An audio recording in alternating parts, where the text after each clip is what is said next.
Hola, en este video vamos a hablar sobre el diálogo platónico llamado el Fedón.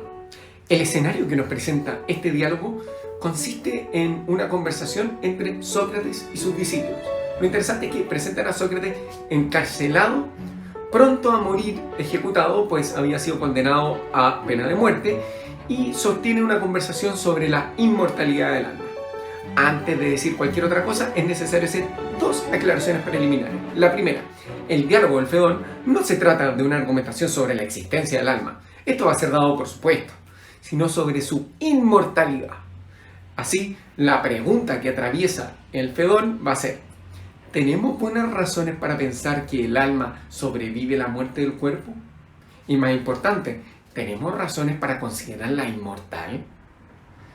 Vamos a ver que el personaje Sócrates va a tratar de sostener que el alma es inmortal y va a intentar justificar racionalmente esta posición frente a sus escépticos discípulos, ¿no? Y en segundo lugar, vale la pena advertir que estos argumentos no son concluyentes. Pero, y esto es lo importante, tampoco pienso fueron diseñados con ese propósito por Platón. Porque Platón escribió los diálogos como dispositivos de aprendizaje. Esto es, como una herramienta de ayuda al lector para hacer filosofía. O sea, no representan necesariamente un corpus axiomático sobre las ideas platónicas. Puede ser el caso de que Platón haya puesto de modo incluso deliberado errores en los argumentos. ¿Para qué? Para invitarte a pensar a ti. En ese sentido, no haríamos justicia al revisar los argumentos y decir: esto es lo que pensaba Platón. Algo así como: estas son las ideas de Platón, miren lo distintas que son a las de Tomás de Aquino.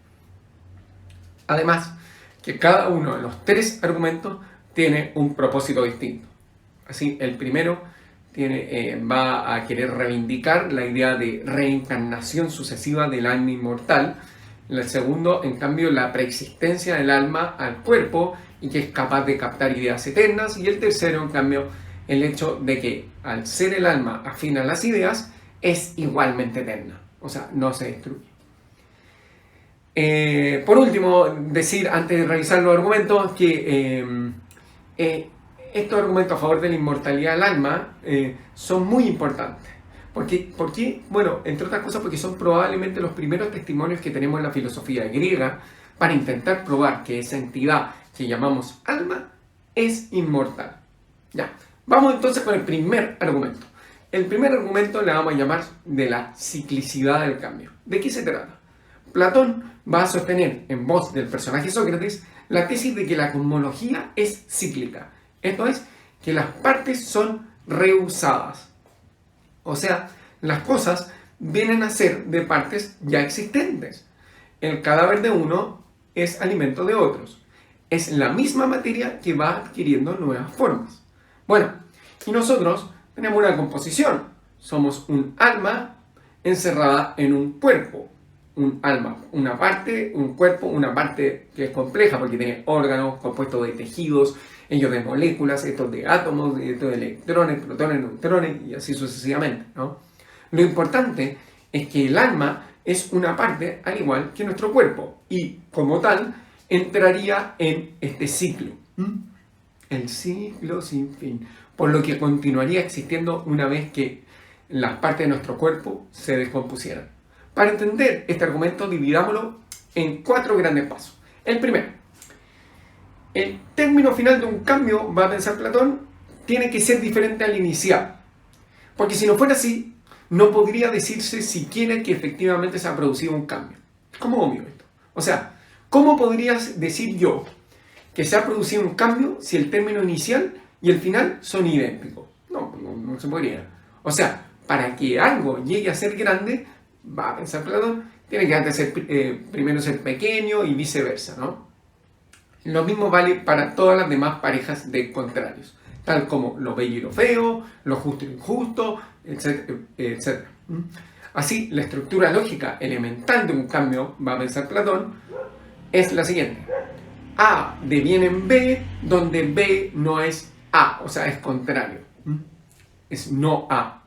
Esto es así incluso en el caso de cierto tipo de determinaciones cualitativas que por lo menos a simple vista no parecen ser opuestas, ¿no? O no parecen al menos oponerse, como por ejemplo rojo y blanco, ya que si se trata realmente de determinaciones diferentes, el rojo debe poder contar como al menos no blanco, por lo que se cumple el esquema. El segundo paso que va a dar Platón es el siguiente: que entre dos determinaciones contrarias cualquiera, A y B, en el esquema hay solo dos posibles procesos de cambio, que son también contrarios entre sí: el que va de A a B y el que va de B a A. En este segundo paso, Platón va a introducir la idea de que el proceso también puede ser inverso. O sea, va de A a B, pero puede de B a A. Así, de la contrariedad de estados tales como, por ejemplo, estar dormido a estar despierto o estar despierto, se puede llegar a estar dormido, con los correspondientes procesos, no sé, de despertarse y dormir. El segundo paso, entonces, la estructura lógica sería la siguiente: A deviene en B, B deviene en A, donde A es reversible.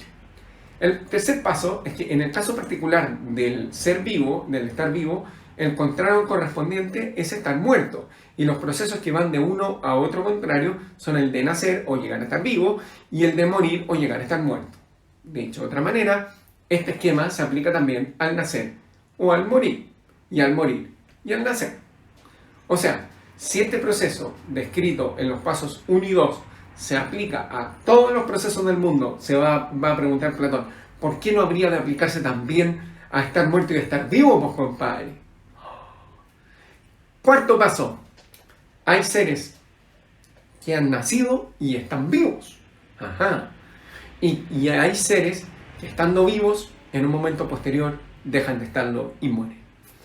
Y esto es importante, porque en el contexto general de la explicación, los seres que han nacido y están vivos se han generado a partir de los que estaban en el estado opuesto, es decir, de los que estaban muertos.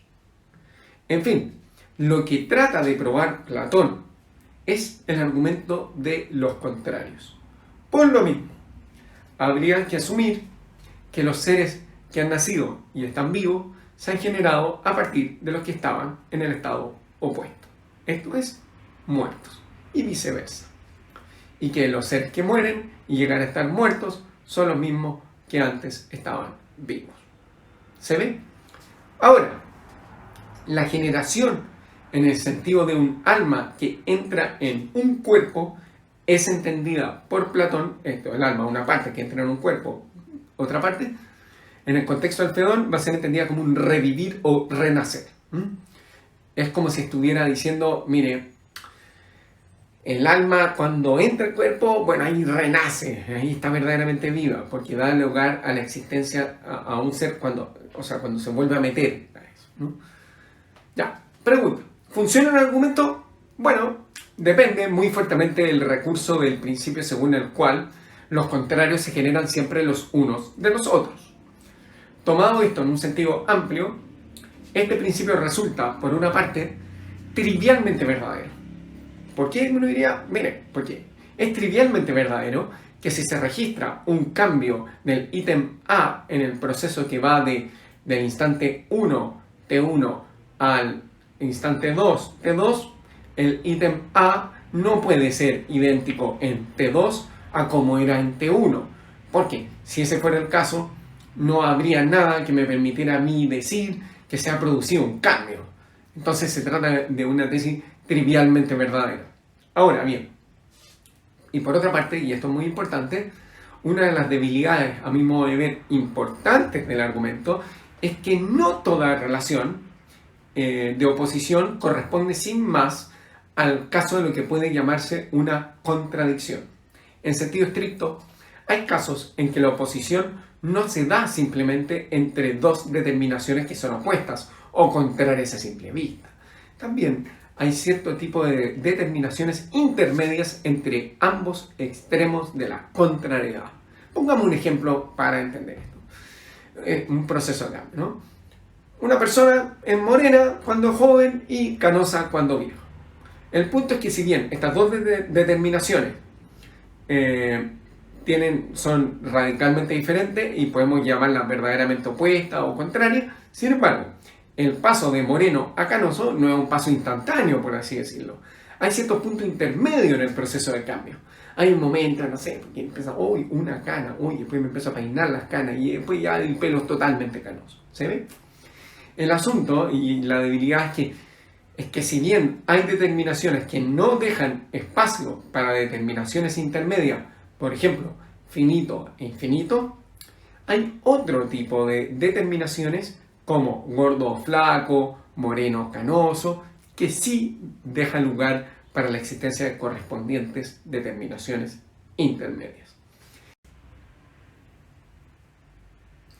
El segundo argumento es el de la reminiscencia. Este argumento introduce una de las tesis más significativas de toda la filosofía platónica. Una tesis que ya trató Platón largamente en otro diálogo llamado El Menón, del que hice un video y te dejo el link. Bueno, Platón se va a proponer mostrar que el alma necesariamente tiene que haber existido antes de internarse en un cuerpo. Esta es una presuposición que ya estaba en cierto modo en el argumento de la ciclicidad, pero ahora Platón se va a centrar más en este aspecto. O sea, va a pensar que el alma necesariamente tiene que haber existido antes de internarse en el cuerpo y además que el alma en ese estado previo a incorporarse al cuerpo tenía poderes anímicos, es decir, tenía la capacidad de conocer. Veamos el argumento en 5 grandes pasos. En el primer paso, Platón va a establecer que solamente puede decirse que se recuerda algo cuando se trata de algo que se ha conocido previamente de modo directo. O sea, nadie puede reconocer o recordar lo que antes no ha conocido, como recordar algo que no he conocido, ¿no? En fin. O sea, si veo una foto, este gallo es porque antes lo conocimos. El segundo es que el acto de rememoración suele depender de la percepción. Esto es, la percepción, va a pensar Platón, opera frecuentemente como el estímulo que, por así decir, da lugar al acto de rememoración, gatilla la rememoración. Esto ocurre sobre la base de lo que en psicología contemporánea se llama las leyes de asociación. Por ejemplo, cuando veo una raqueta de tenis, recuerdo a la persona que jugaba con esa raqueta. ¿Se ve? Ahora, esto es interesante. En este pasaje del Fedón, Platón se refiere también a 2 de las más importantes de estas leyes de asociación. Las leyes de asociación por contigüidad, tal como ocurre con la raqueta, y la ley de asociación por semejanza, tal como ocurre, por ejemplo, en el caso de un retrato que nos hace recordar a la persona retratada. El tercer paso, va a pensar Platón, va a sostener, la rememoración no siempre sucede sobre la base de semejanza entre lo que perceptivamente da lugar al proceso de rememoración y lo rememorado mismo. Pero donde hay semejanza entre ambas cosas, puede darse a su vez 2 tipos diferentes de situaciones. Porque puede tratarse de un acto de rememoración que vincula 2 o más cosas perceptibles, es decir, el retrato y la persona retratada, pero también puede darse la rememoración de una cosa perceptible con una no perceptible. Por ejemplo, cuando digo que 2 raquetas son iguales, establezco una relación entre la noción de igualdad que predico en las raquetas y lo igual. O al ver una persona diciendo la verdad y a otra pagando la cuenta, digo que ambos actos son justos. Establezco una relación entre ellos y la noción de justicia. Algo análogo vale también para el caso de todas las otras ideas. Platón menciona en el Fedón ideas metafísicas y morales, del tipo la bondad, la justicia, la belleza, etc., etc. Además de ideas matemáticas, tales como igualdad, desigualdad, semejanza, desemejanza, y así. Y así tenemos 2 tipos de actos de rememoración. El por semejanza, pero de carácter horizontal, en el que se conectan 2 ítems de la misma naturaleza, cuando digo que las 2 raquetas son blancas, por ejemplo, ahí no se produce un salto ontológico a otro orden de ítems de la predicación. Estoy diciendo que 2 cosas sensibles son parecidas. Y el por semejanza, pero de carácter vertical, donde se conecta un ítem sensible con uno no sensible. Y esto va a suponer un cambio de dominio ontológico. Es decir, desde el punto de vista del ser o del objeto, el cambio es crucialmente diferente. Cuarto paso. Platón ahora va a estar en condiciones de explicar más en detalle el modelo de rememoración en el plano vertical, que va a ser el que le interesa. ¿Por qué es el que más le interesa? Bueno, porque el objetivo del argumento es probar que el alma es inmortal. Y este caso, además de la relación de semejanza entre lo que dispara la rememoración y lo rememorado, hay una necesidad de dar cuenta también del salto ontológico que va de lo sensible a lo inteligible. Son predicados que remiten a las formas o ideas platónicas. Estas piedras son iguales. No son iguales. Bueno, ¿por qué hay necesidad? ¿Por qué hay necesidad de dar cuenta este salto? Bueno, porque la idea, a diferencia de los particulares sensibles, no son perceptibles por nuestros sentidos, sino que están con independencia de la experiencia. O sea, nadie ha visto caminando la belleza, o uno ha visto cosas bellas, pero no la belleza. Entonces, ¿cuándo y cómo conocimos la belleza? Para poder predicar las cosas. Y esta va a ser la apuesta de Platón, que el conocimiento, las ideas, entonces es previo a la experiencia.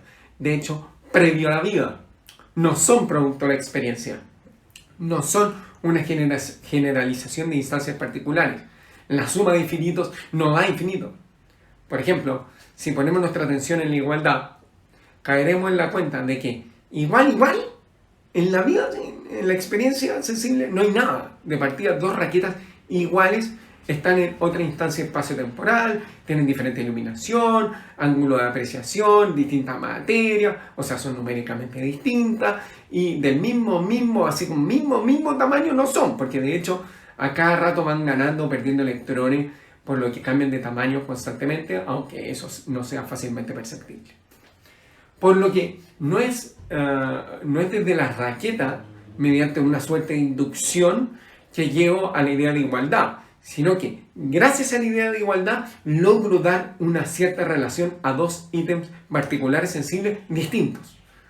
Y digo, son iguales, pero son diferentes. Así, la experiencia sensible no es la que hace que mi alma conozca, lo que hace es gatillar el proceso de rememoración. La percepción sensible hace que mi alma recuerde, porque ya la sabe, pero la tiene olvidada, la noción de semejanza e igualdad, por ejemplo. La idea de Platón, entonces, es que cuando renacemos ya tenemos toda una matriz de ideas en nuestra alma, pero que una vez que se ingresa al cuerpo quedan más que olvidadas, empolvadas. Pensemos, por ejemplo, en el caso de la idea de justicia. Ciertamente, no es necesario enseñarle a un niño qué es justicia. Eso ya lo sabe el niño. La tiene de fondo esta idea.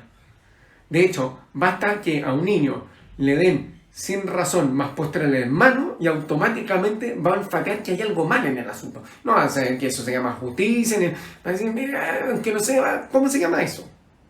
Lo que hay que enseñarle al niño es a discriminar qué actos particulares son justos e injustos, pero no la bondad de la justicia, por ejemplo. De hecho, si se sabe que algo es justo, no se va a preguntar por qué debo hacerlo. Es como preguntarse por qué creen lo bueno, lo verdadero. Bueno, porque es verdad. O sea, si lo justo es bueno, debe hacerse. Ahora, otra cosa es que pensemos que en ocasiones, por ejemplo, matar a alguien por venganza es un caso particular de acto de justicia. Y eso es discutible. Quien hace ese tipo de preguntas o no entiende los términos que está utilizando o actúa de mala fe. O sea, ¿por qué se tiene que hacer el bien? Bueno, porque si algo es bueno, otra cosa es si eso es o no bueno. Digámoslo así, para Platón el ser humano no es una tabula rasa que habría que enseñarle todo, sino que mediante la experiencia se va recordando eso que de algún modo ya se sabe. Quinto paso, en resumen, si mi alma está recordando es porque ya conoció antes. Ahora, Platón aplica esta premisa al alma. ¿Por qué? Porque la rememoración, al igual que la percepción, son actividades anímicas. Los recuerdos son actividades del alma. Pero si mi alma está recordando la idea, es porque en algún momento la conoció. Y la segunda conclusión, de tipo general, es que el peculiar tipo de fenómeno de reminiscencia o rememoración que tiene lugar en estos casos, solo, va a pensar Platón, va a quedar suficientemente explicado si se supone que el alma tuvo acceso original al ámbito eidético ante la existencia o nacimiento encarnado. O sea, porque no lo aprendió por la experiencia sensible. O sea, la existencia del alma encarnada, el alma debe preexistir entonces al cuerpo. Y el tercer argumento es el de la afinidad del alma con las ideas. Las ideas platónicas, la justicia, la belleza, la igualdad, la circularidad, etc., son ítems que no pueden ser percibidos por los sentidos. Es decir, no son objetos físicos.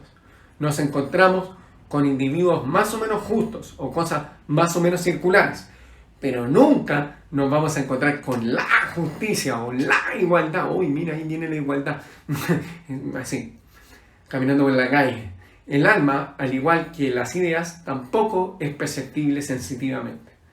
Y ahí va a estar la afinidad del alma con las ideas. Porque, por definición, lo que no puede percibir ningún sentido, ¿qué son? Las ideas, pues. Entonces, el hecho de que el alma comparta ciertas propiedades de las ideas, si bien Platón no lo va a identificar en sentido estricto con ellas, porque el alma tiene funciones distintas a las ideas, pero la hace por lo menos afín a ellas, es parecida a ellas, con lo que ya podemos advertir por dónde va el argumento. Si es razonable hasta aquí suponer que el alma es más afín a las ideas, es decir, a lo que se comporta de modo idéntico y siempre de la misma manera que al cuerpo, que es lo que nunca se comporta idénticamente ni de la misma manera, entonces todo parece indicar, va a pensar Platón, que el alma comparte esa propiedad central de la idea o forma, por lo que es razonable presumir que así como las ideas no mueren, el alma tampoco, es decir, el alma es inmortal. La estructura del argumento más o menos la siguiente. Paso 1, premisa 1, las ideas son eternas y no físicas. La segunda premisa, lo eterno no físico solo puede ser conocido por algo eterno no físico. Tercero, por lo tanto, aquello que conoce las formas debe ser eterno y no físico, por lo que el alma debe ser inmortal y no corpórea. Así te convencieron los argumentos. En cualquier caso, hay que reconocer la genialidad de Platón. Muchas gracias.